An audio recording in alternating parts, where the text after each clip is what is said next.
The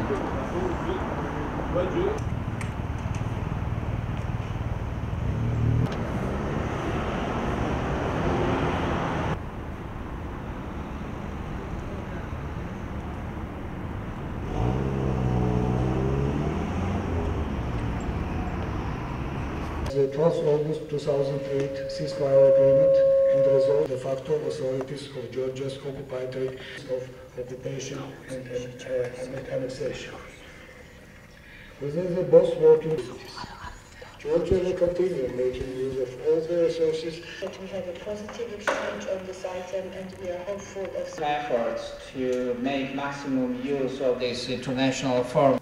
Იუსტიციის სამინისტრო აქტიურად მონაწილეობდა შეტევის მოლაპარაკებების 29-ე რაუნდში.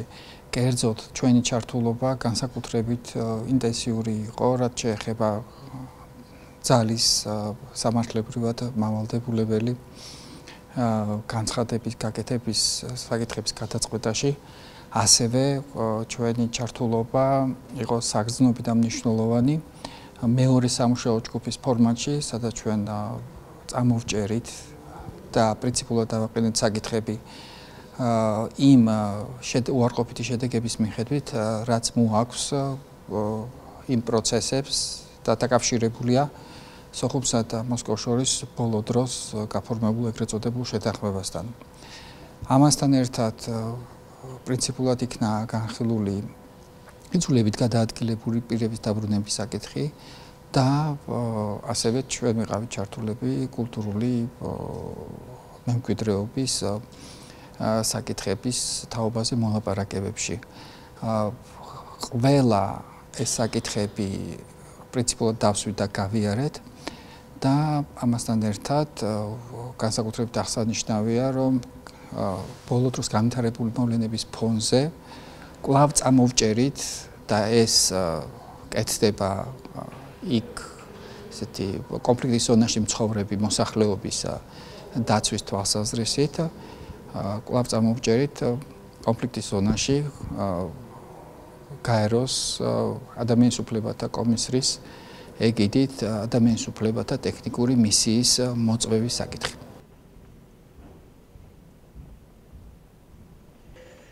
Today, when we are witnessing the growing assertiveness of the Russian Federation, sovereignty and territorial integrity and constitutes a further step taken. Თლიანობაში მოლაპარაკება შედგა ორივე ჯგუფში განვიხილეთ დღის წესრიგის უკვლებლივ ყველა საკითხი და ყველა მათგანზე გაიმართა საფუძვლიანი მსჯელობა.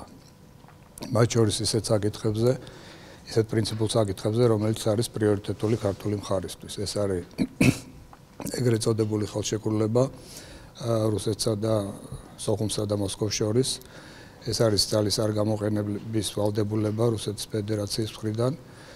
უსაფრთხოების საერთაშორისო მექანიზმების ამუშავება ოკუპირებულ ტერიტორიებზე და დევნილთა საკითხები.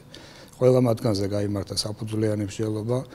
ჩვენ კატეგორიულად დავაყენეთ საკითხი იმისათვის, რომ რუსეთის მხარემ აიღოს სამხრივად ისეთივე ვალდებულება, როგორც საქართველოს აქვს აღებული უკვე 2010 წლიდან ძალის არ გამოყენების თაობაზე და ეს განსაკუთრებით მნიშვნელოვანი არის იმ ფონზე, რა განვითარებები ხდება ამ ბოლო პერიოდში რეგიონში, მხედველობაში მაქვს ეს იგივე ეგრეთ წოდებული ხელშეკრულება და ცხინვალის ტერიტორიაზე მიმდინარე უპრეცედენტოდ მასშტაბური წვნები.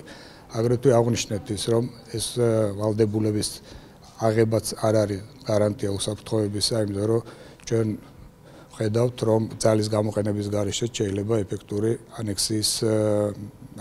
ანექსიის განხორციელება, ამიტომ აუცილებლად მიგვაჩნია, რომ უნდა ამუშავდეს უსაფრთხოების საერთაშორისო მექანიზმები და მივმართეთ თანათავმჯდომარეებს, რომ ამ მიმართულებით გააქტიურონ მუშაობა.